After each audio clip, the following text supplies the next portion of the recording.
High साथीहरू, आज मैले आफ्नो यो मेरो बोनसाई रोप्न लागेको।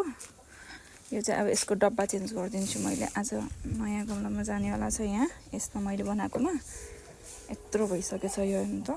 अब यसलाई म निकालिदिन्छु र त्यसपछि यो चाहिँ मेरो हिरोको बोनसाई हो। यसलाई चाहिँ यसमा सिफ्ट गरिदिन्छु।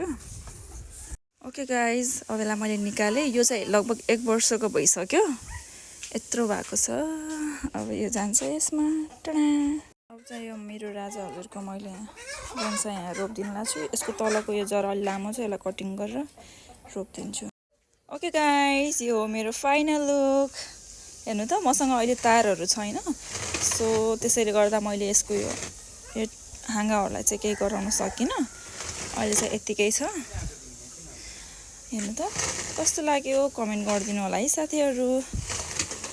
अब यो हो मेरो राजाको बोनसाई। हेर्नु त कस्तो लाग्यो। ल हेर्नु त, फुल फाइनल लुक। फट्टै तल खसेर फुट्ला मेरो। पछाडिबाट यस्तो छ यो। मसँग अहिले तार नभएर यो भयो। र यो पिपलको चाहिँ यस्तो। बाई बाई साथीहरू, आजलाई चाहिँ यति नै। Thank you for watching.